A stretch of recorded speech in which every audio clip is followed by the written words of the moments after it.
welcome, and let's do a quick virtual introduction around the table here.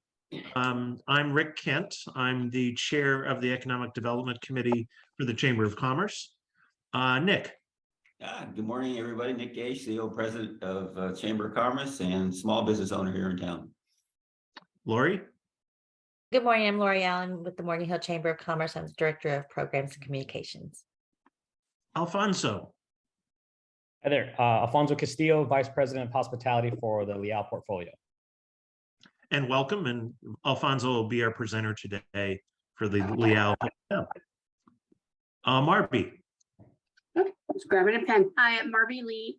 I'm a realtor with if I could need more coffee myself. Rematch Partners here in town. Armando. Good morning, Armando Garcia with Morgan Hill Chamber of Commerce, board chair. Brian. Good morning, Brian Sullivan, president of the Community Law Enforcement Foundation. Mario. Mario Banuelos, Morgan Hill Rotary. I'm a chair of a small business training program. Alex.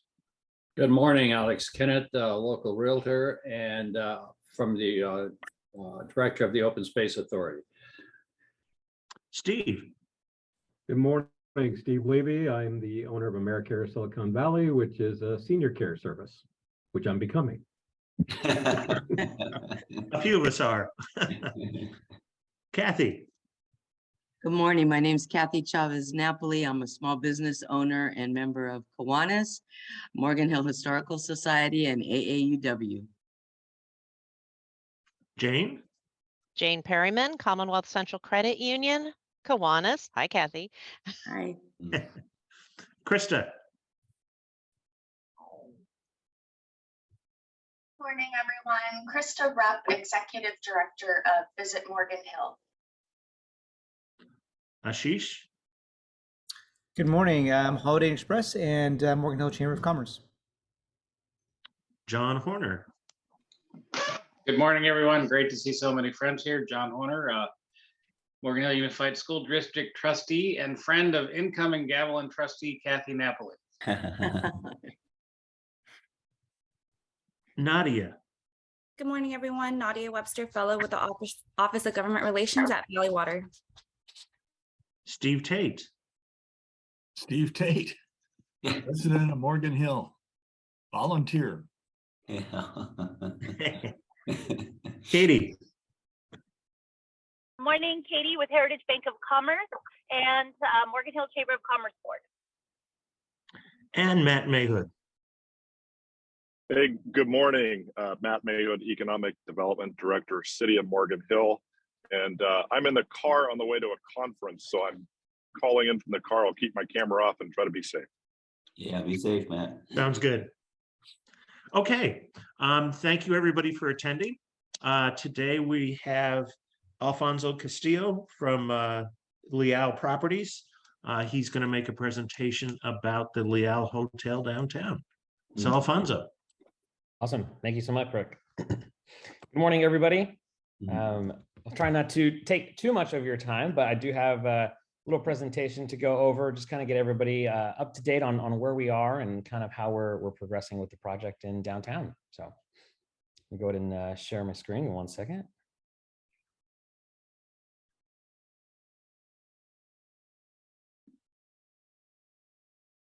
If I can figure it out, there it is.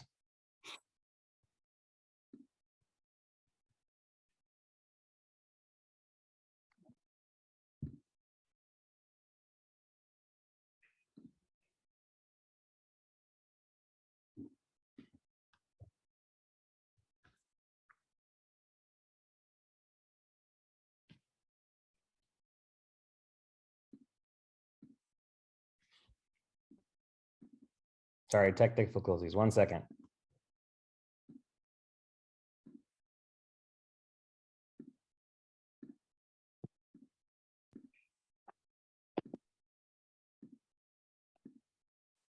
Alfonso, do you see where it is down there to share your screen? Yes, I just have to update my privacy settings is all. Sorry. Oh, okay. Technology is just great when it works. Yes. Yeah, it can be a pleasure and sometimes it can be a real pain, right? Yes, it can. It's okay. We're almost done transferring your assets to a secret account. Yeah, Bermuda.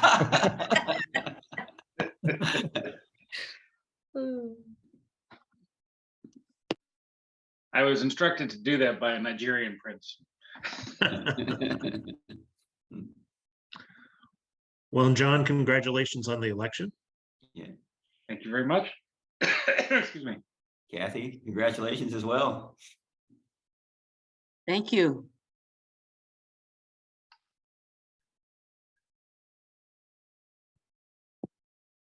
While we're teeing up here, everybody that's in the room as a webinar, watching this as a webinar, has been invited to be a panelist. So you have to accept that if you'd like to join us in the room here.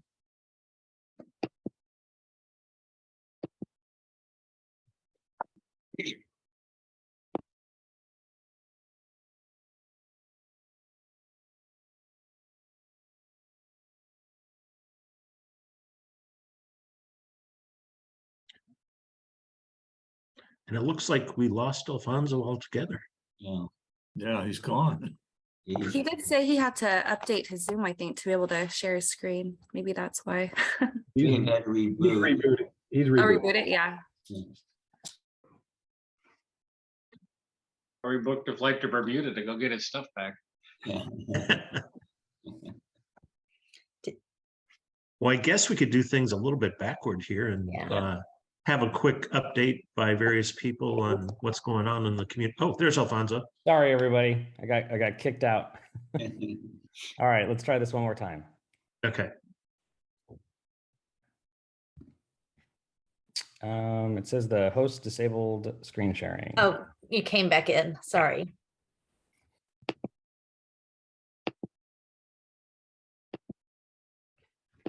All right, you're good to go now. Aha.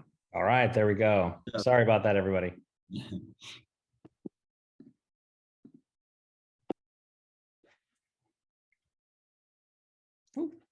All right, so just want to kind of, I'm sure everyone's been following us and all of our fun adventures in downtown.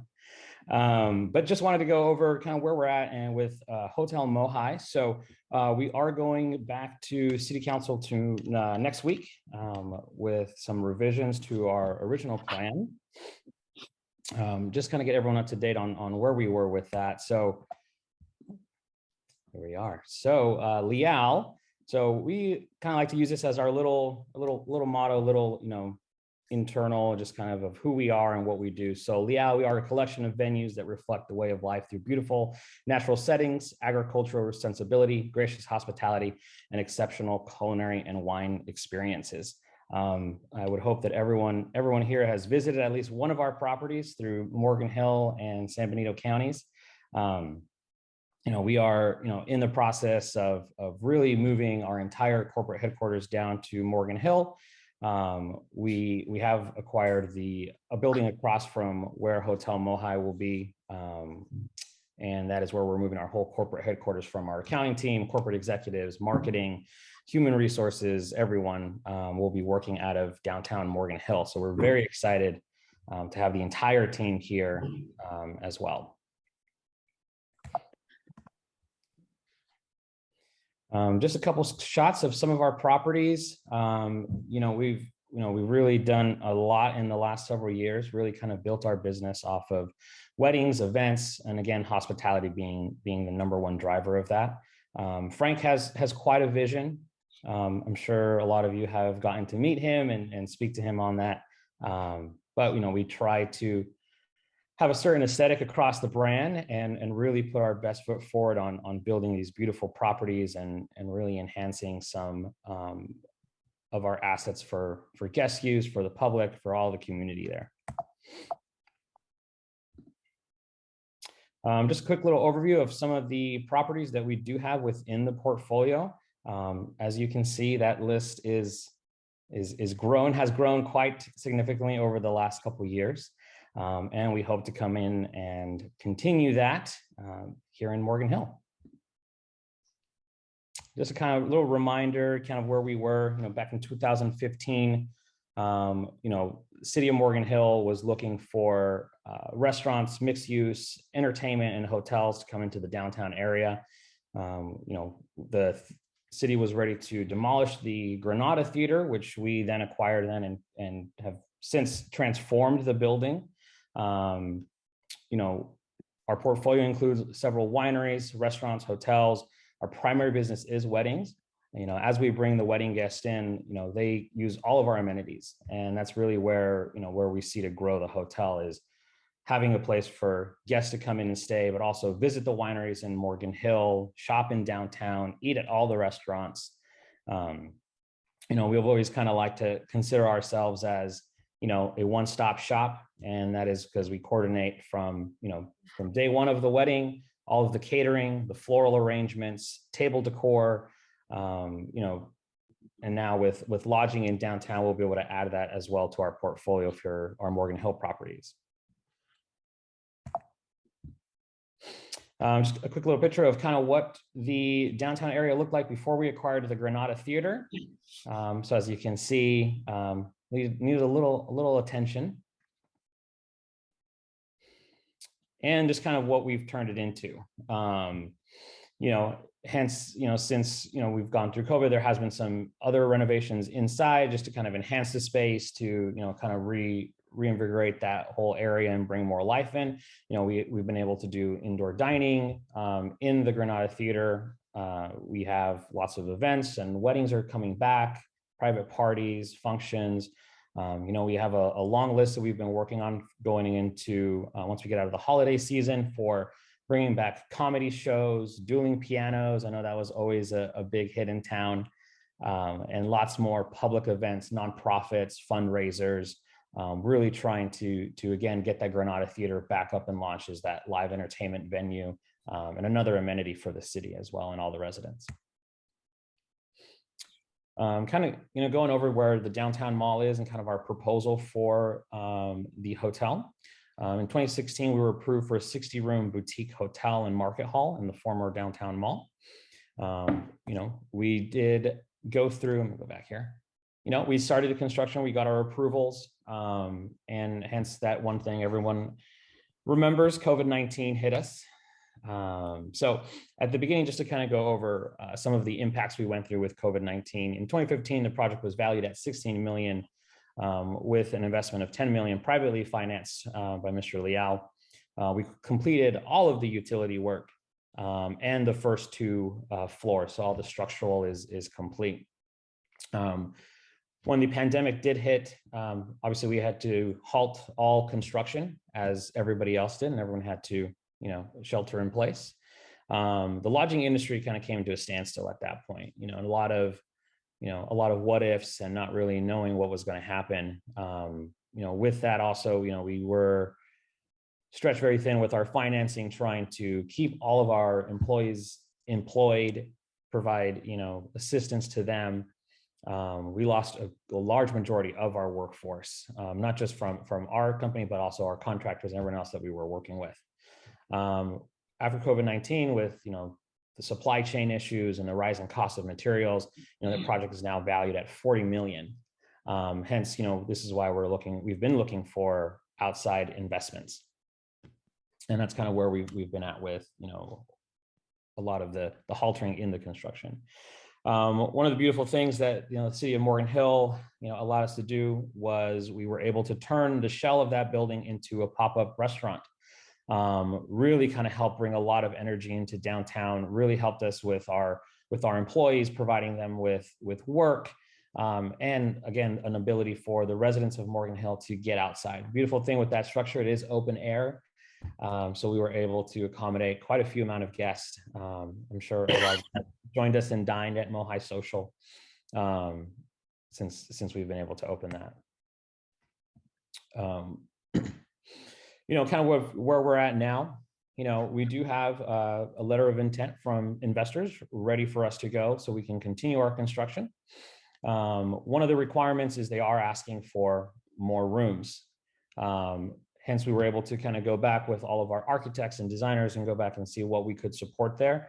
After all those findings, we were able to add in a partial 5th floor and grow it to an additional 13 rooms, bringing us up to a grand total of 73 for the downtown hotel. We have a few design changes kind of with, the outside of modernizing a little bit. The project does support the vision from the downtown plans. We are going to be, going back to city council, as I said, next week with a proposal for the additional 13 rooms. Obviously our project's going to be a very, fun and exciting time in downtown, providing a lot of work for, not only our employees, but also just lots of work for Morgan Hill and other contractors as well.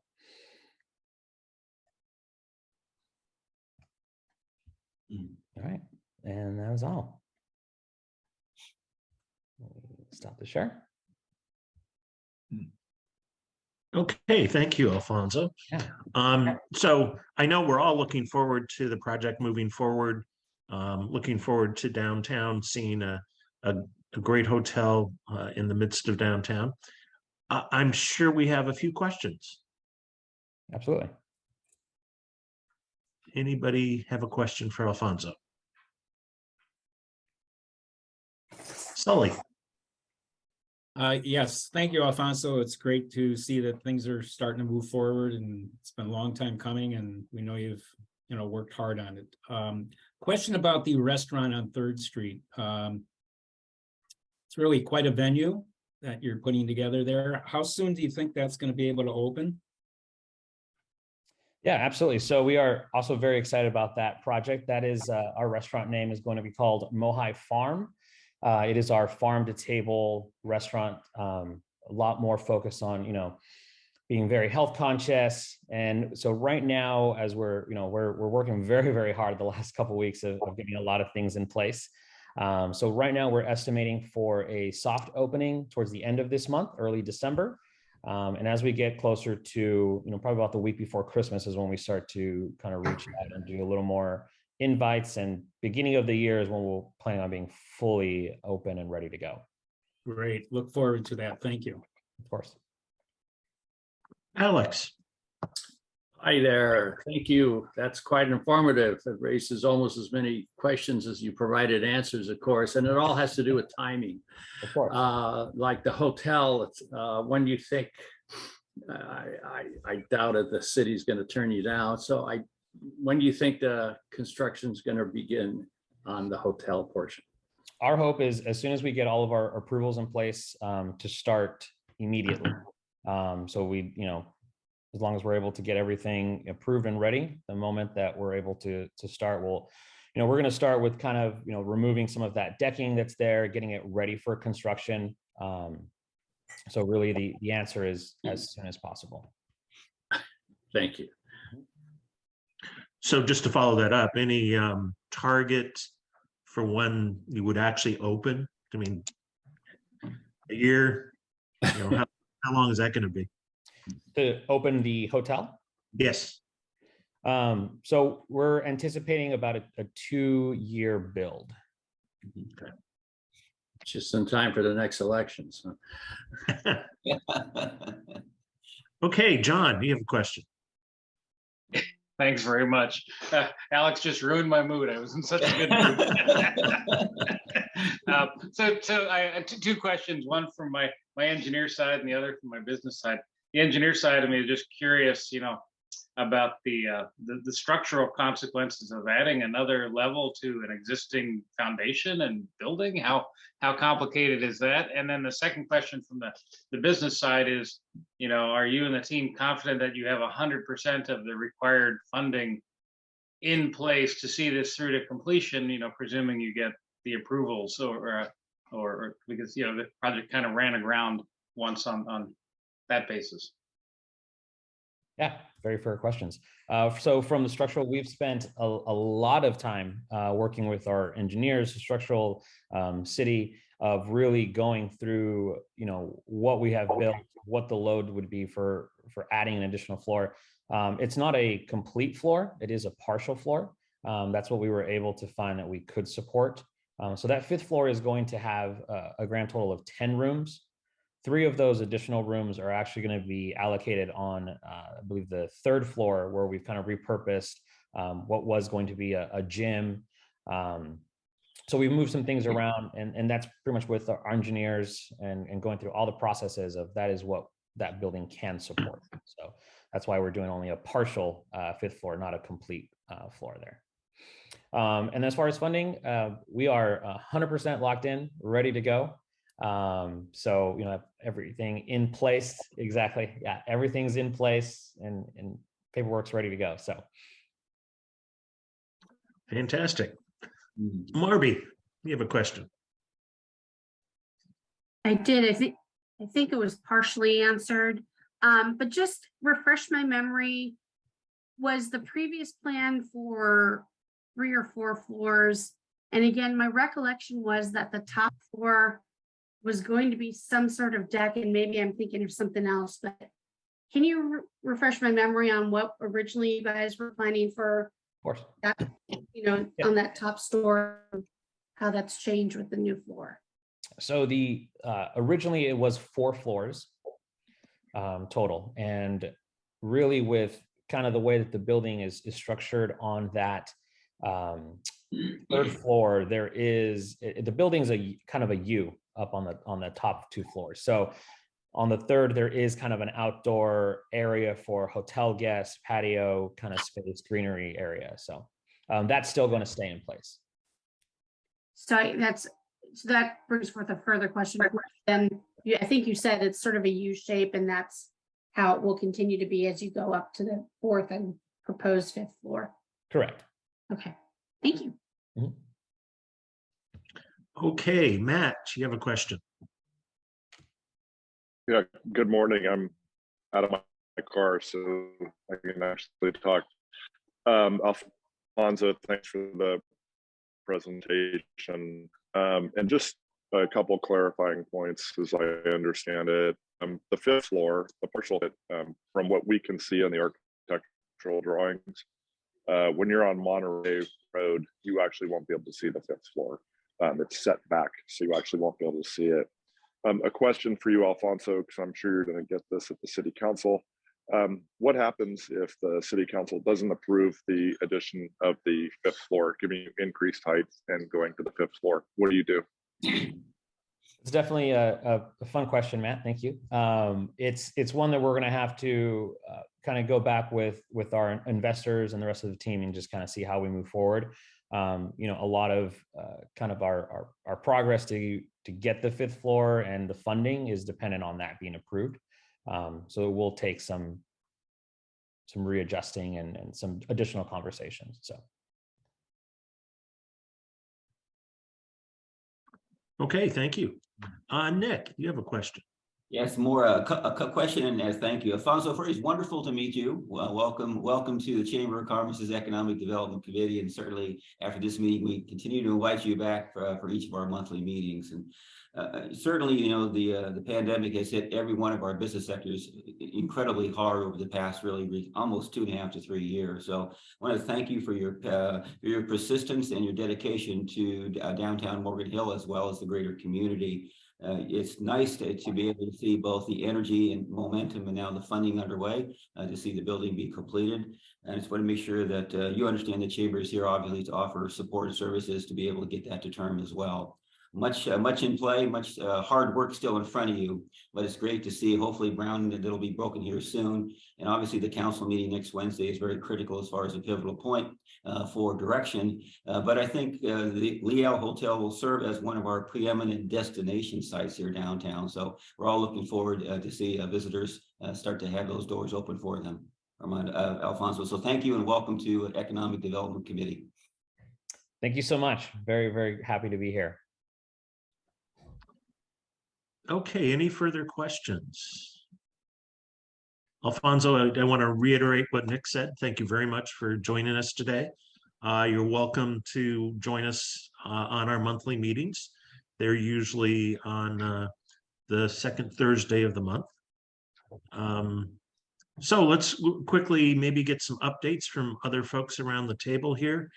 Matt, can you give us an update on economic development with the city?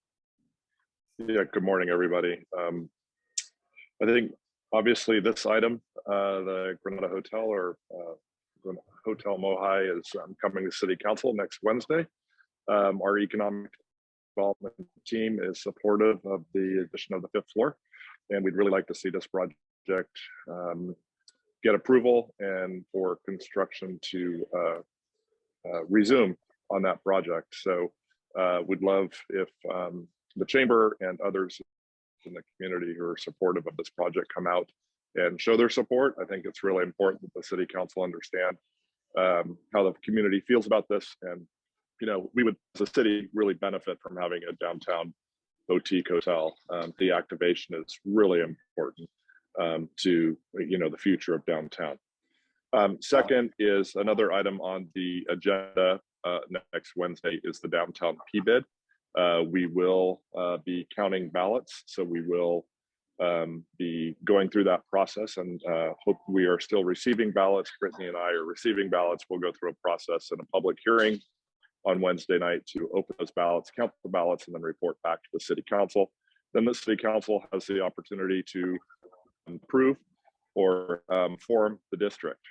So again, we'd love to have the chamber's support in the formation of the PBID.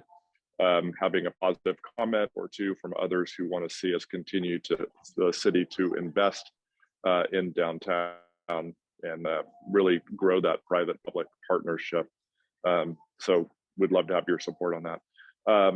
Third thing is Redwood Tech 101 has broken ground. It officially broke ground earlier this week. That is significant. Another thing that is significant is the project has changed its name. It's now called Cochrane Technology Center.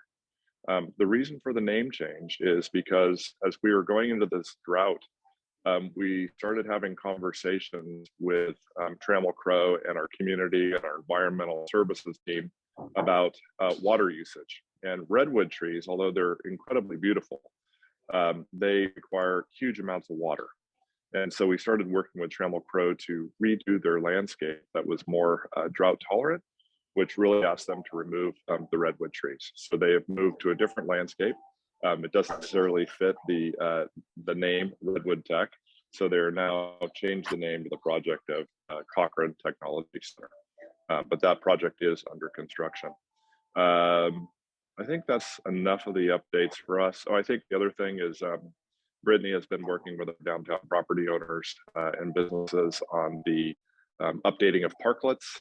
We are, looking forward to transitioning all our existing parklets to the new format by the end of this year and moving into January. And then we're also going to increasing enforcement of signs and various other issues in downtown that during COVID, we kind of looked the other way. So increased enforcement is coming on code issues in the downtown and across the city. So we've been alerting businesses to that effect, so they shouldn't be surprised. Happy to answer any questions. So any questions for Matt? Ray? Good morning. Matt, do you have any update on that El Toro Brewery in terms of any development rather than being a vacant large building? Yeah, that's our other downtown target. We've been trying to work with the property owner to identify a user. We've had one user in potential conversation with that. Not sure if that's going to come to fruition or not, but we're starting to shop other potential users. Yeah, I wish we could activate it sooner than later. It's been vacant longer than, the Granada Hotel has been in kind of this waiting stage. So it's on our key focus areas of trying to activate for sure, Ray. Okay, then another part B question I have is relating to Mohai Hotel. And Alfonso, I appreciate your overview, a general overview. Do you have any plans in the meeting next week? And will the city, whoever will be representing the city there as well, be looking for a plan, a phase plan from phase 1 through 10, whatever the phases will be in terms of the development? Any contingencies? If this doesn't happen, then that will happen, et cetera. Because it seems to me that a 2-year plan, from what I heard you say earlier, seems pretty aggressive with a very large building the way that it is, and then adding an additional floor to it currently exists, as well as investors seem to have some contingencies, whether they can either continue to fund it or pull out or something such as that, so that, if there's going to be a timeline associated, which I didn't really hear you say there's an exact timeline, just ASAP, but whether there's going to be some plan that can be monitored along the way for the full development and success of this project. So I'll take, Oh, go ahead. Alfonso, I'll take that. So part of the agreement is we do this PD agreement. We're not doing a development agreement. We're actually creating a PD to allow the hotel to go in an additional floor to increase its height.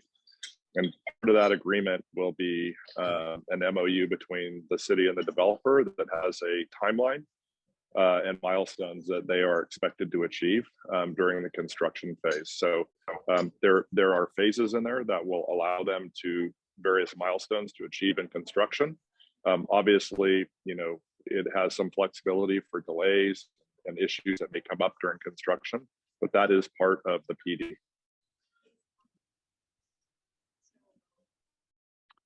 Okay, thank you. Sully, you have a question?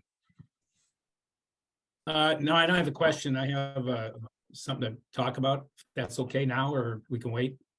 I'll tell you what, let's get done with Matt and then let's come back to you. Kathy, do you have a question for Matt? No, I just want to share information, so I'll wait also. Okay. I guess one last thing for Matt would be Butterfield 5. Anything going on there? Yes and no. Nothing I can talk about at this time. Okay.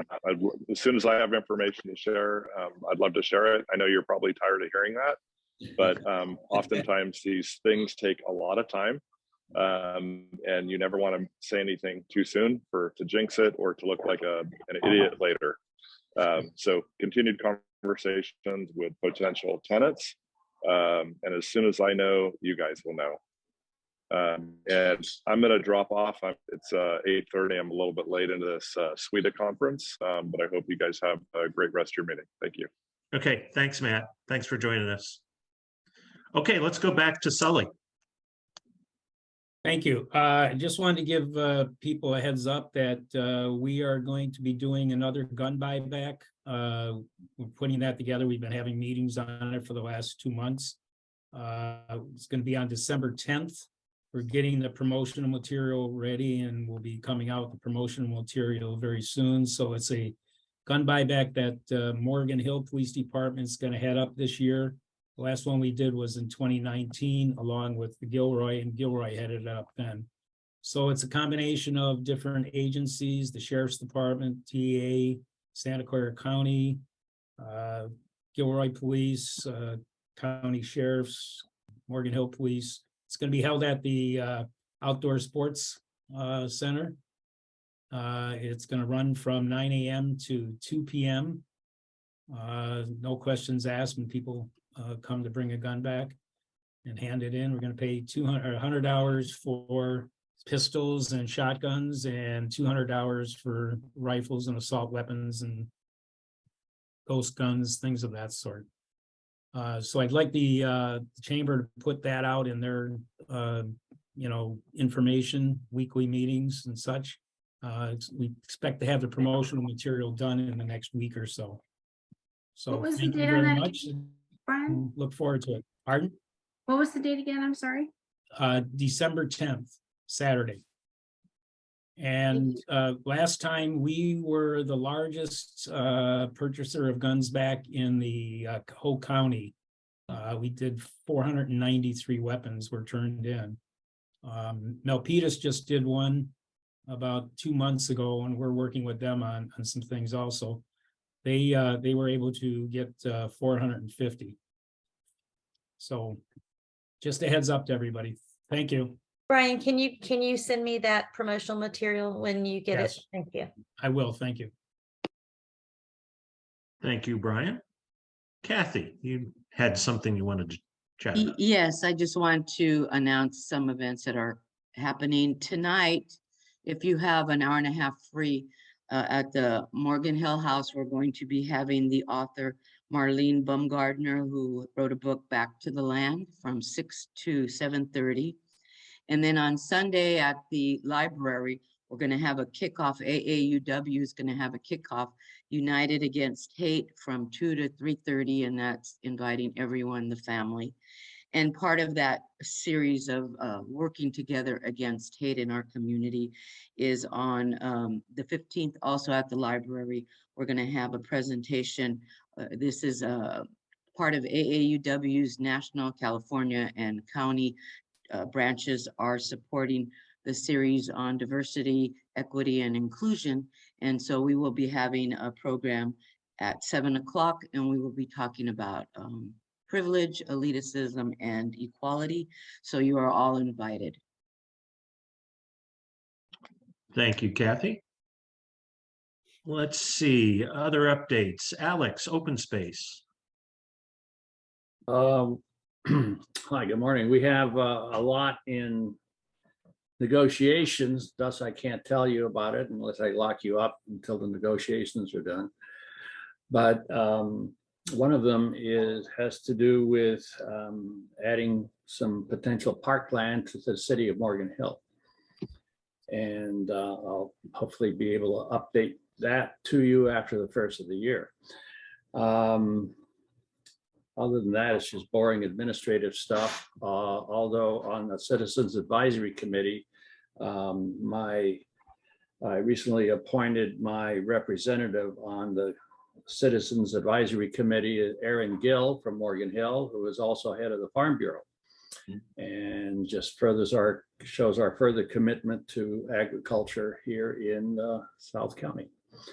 That's it. Great, well, thank you. John, any update from the school district? Yeah, happy to happy to do so. A few things. One, sorry.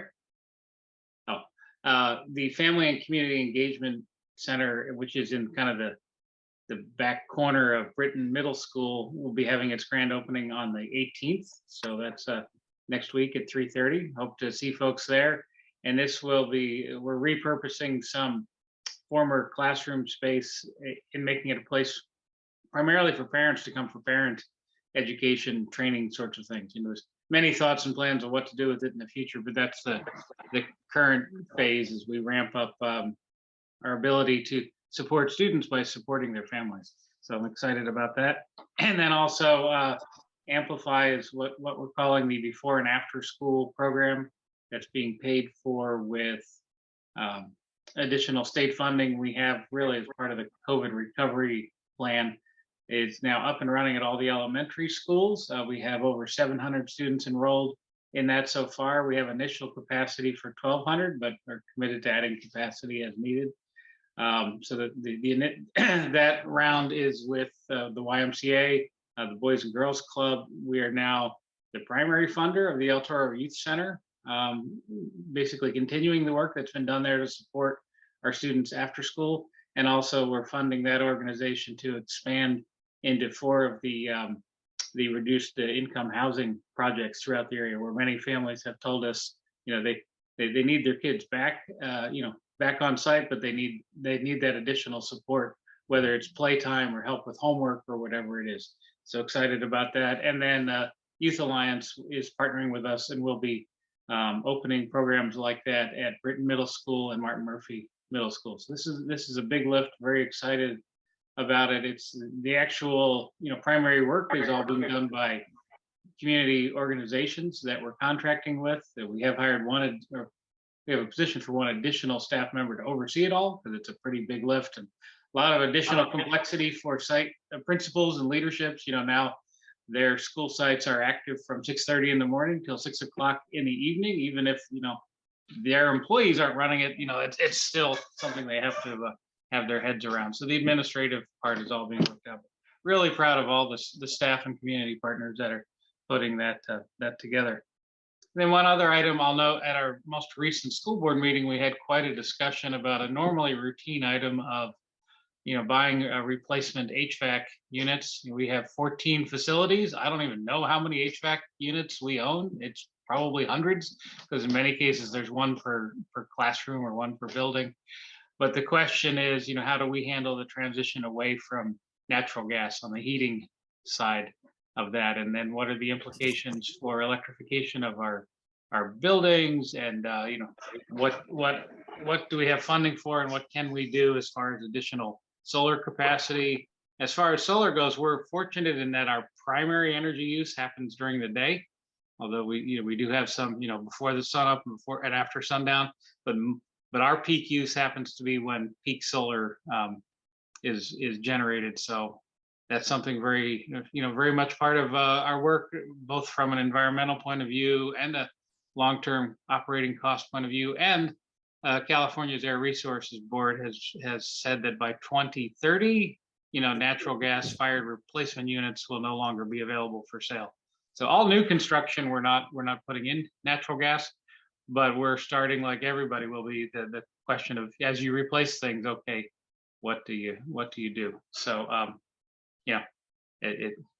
quite a long discussion on an otherwise routine item. We approved this round of purchases, but are clear we need a plan to be phasing out. The newer units are much more efficient than the old ones, which is good, but still we know that natural gas is going away in the decades ahead. And then also in a similar vein, we approved applying for grants, which should 100% fund our first 2 all-electric school buses and the infrastructure to support them. So I mean, when there's grant funding available for that, that's pretty straightforward. If we're spending, out of our regular funds, the all-electric buses are 2 to 3 times the cost of a traditional bus right now up front, but then have lower running costs. So just on the operating side of the district, which is, we're a big organization with 14 school facilities, 850 employees, over 8,000 students showing up every day, many thousands of meal served. So besides our educational core, there are a lot of things on the operational side, and want to give that update. So happy to answer any questions. So Ray, you have your hand up. Yes, good presentation, John, but my comment or question is going to be towards the city and the chamber. Specifically relates to economic development. Some of you may know that my restaurant has been subject to theft, and no matter the size of the theft, it doesn't matter. I've been told by the police department, no matter the size of the theft, report it, so they have information as a benchmark, and they can also then allocate resources accordingly. So it seems to me that along with economic development, there should be some discussion about what's going to be done, the steps, the people, the money to protect the investment that's being made around the city for economic development. And if we continue, all of us continue to invest in the city and stay here as part of the city, we want to preserve what we've invested and have it protected. It seems to me that, from crime, whether it's petty or not, it should not have to be raising to the threshold of $100,000 theft, and it gets the attention of different people. My restaurant periodically and somewhat even commonly is subject to theft, where people come around with, it's not only the homeless, it's other gainful people who might be employed. They come in and they steal various aspects, furniture, things around my restaurant, and others as well, just not my restaurant. Are there any plans or discussions around the economic development to ensure that safety, protection, security is going to be part of this economic development to help preserve the businesses that are here and continue to thrive once people around the community are continuing to invest in their place of business here? Nick or Sully, do you guys have any? Well, maybe we can start off. Ray, I said thank you for the question, and I think we'll definitely take that under advisement with economic development. We can work, Rick. We can work with Matt and Brittany as well as Sully on that plane. You're absolutely right. I mean, I think if you take a look at the last 3 years, just based on circumstances, there's been episodic rise and fall as it relates to the incidents, certainly in the downtown district. And I think to your point, I think we should take a look at it collectively across, the entire footprint of Morgan Hill as far as business locations. So I appreciate the opportunity to bring it to the Economic Development Committee. We will take that under our arm, and we'll work solidly with your team as well as in the city of Morgan Hill to put a kind of a plan of action together. I know in some aspect, I think the PBID does circle around safety as one of its preeminent or prominent uses of the funds for downtown. But again, that's a small footprint in comparison to all of our retail and restaurants across the county. So thank you for the question, Ray, and I think we'll take that under our wing, Rick, and we can see if we can get a working group up to kind of formulate kind of a plan of action and how that may look and feel in the very near future. Just a quick follow-up, Nick. I will say that I think the process needs to be looked at because it's very frustrating when people come in and they steal things. I report them accordingly. It literally goes nowhere. I've had 3 circumstances recently where I get very upset and frustrated, and my staff, we get frustrated when things are broken into or stolen around. We report them and literally nothing's done. Crime, whether it's in San Francisco, I would hate to see Morgan Hill even think about us Morgan Hill looking like a mini San Francisco. It's very frustrating, and I think the whole process needs to be taken a look at whether people are stealing, something of value of $50 or $50,000. So I think the whole process really should be looked at so that we know that it's not futile when something happens and we just have to throw our hands up and say, oh well, and just accept that crime is part of the norm when it should not be. And it's just something it's very debilitating, and for somebody to experience this on a repeated basis. So I'd like to make sure that as we're investing in economic development, whether it's MOHI's huge project and we've got all this different initiatives going on, they should feel comfortable enough that people aren't going to come in and either squat in the area or steal something or otherwise some other sorts of crimes.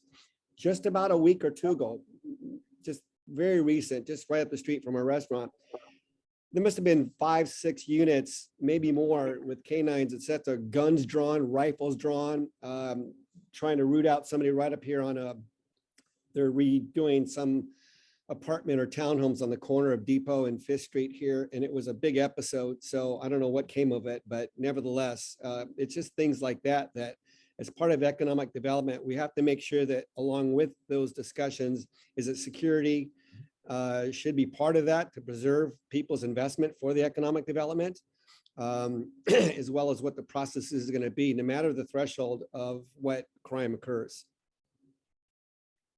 Ryan, we may lean towards a little help there in pulling together a working session with the chief, and you're right. I think this conversation needs to carry forward, and we'll take that under our wing, Ray, based on your recommendation. Thank you. And I think also advocacy related to some of the state laws that impact those things. So absolutely. Definitely. Okay, let's see. Krista, you still on? Anything? I am. Thank you for the opportunity to speak. And again, it's good to see everyone. So on the Visit Morgan Hill side, our board voted to support the Planning Commission's recommendation to City Council regarding Hotel MOHI. It actually, we provide a tourism voice where we rely on the Planning Commission and the city to, make sure all the technical points are meeting standards. But for tourism, bringing on an upscale, more boutique property than what we already have in our hotel stock aligns with our strategic plan. And so our strategic plan is about maximizing the potential for visitation in Morgan Hill and aligning that with the assets that we have.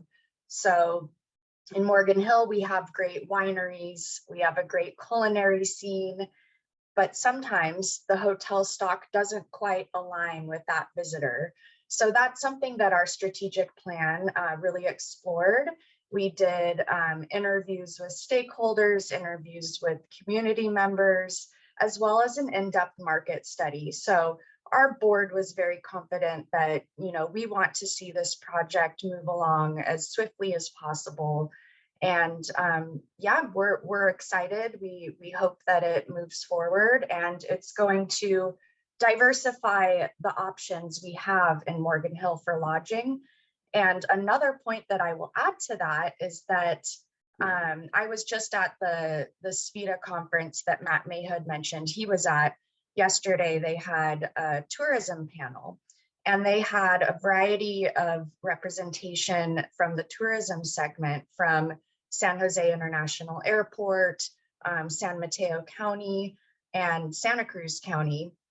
And the Bay Area, having been so dependent on business travel, that has completely changed with COVID. And it was validating to hear that other areas in the Bay Area are really shifting to focus on developing the leisure travel market. So I think that our strategy that we established in 2020, it's a kind of a 3-year plan. We established that during COVID, and we knew that leisure travel is the opportunity for Morgan Hill. So anyway, that's my comment regarding the Hotel Mohai and tourism relation. Another thing that I would like to share with you all is that we, being Visit Morgan Hill, the City Recreation Department, and the Morgan Hill Outdoor Sports Center, we have been in discussions with the Indoor Football League to be a practice facility for the 2023 season. So they would be using Morgan Hill as a home base, using the playing fields out at the OSC, as well as having their players housed here.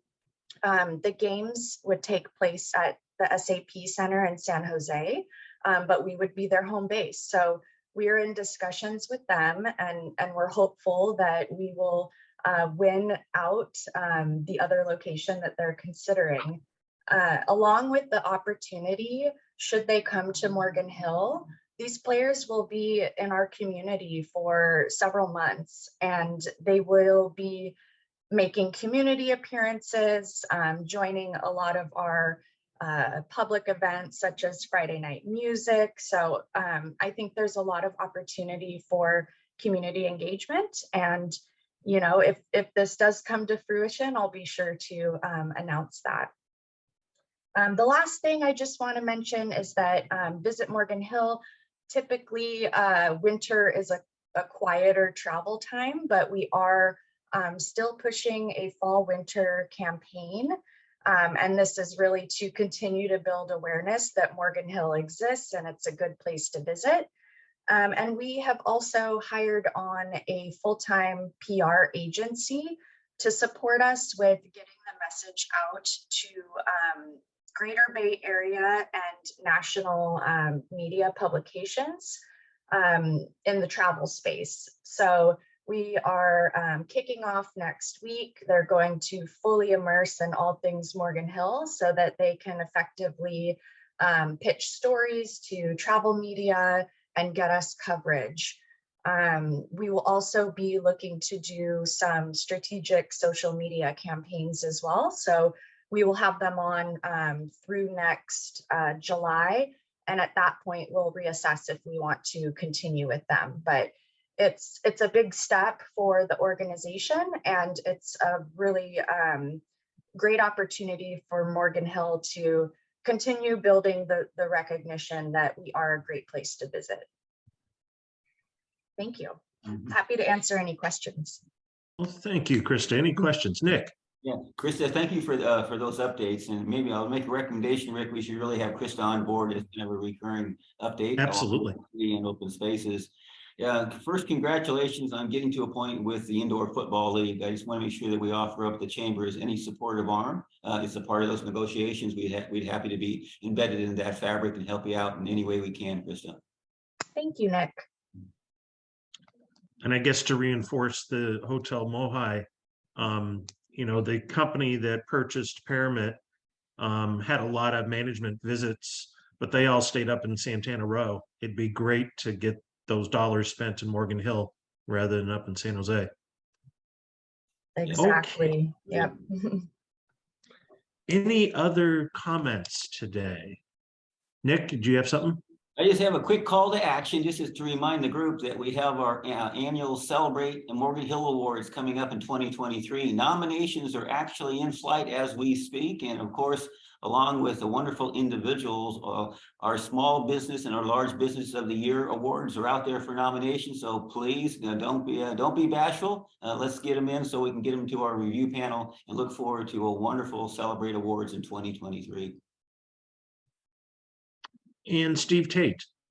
I'll just mention that Leadership Morgan Hill is recruiting for the class of 2023. I see a lot of faces on there that have not been through the program. So I encourage you to maybe get involved with that.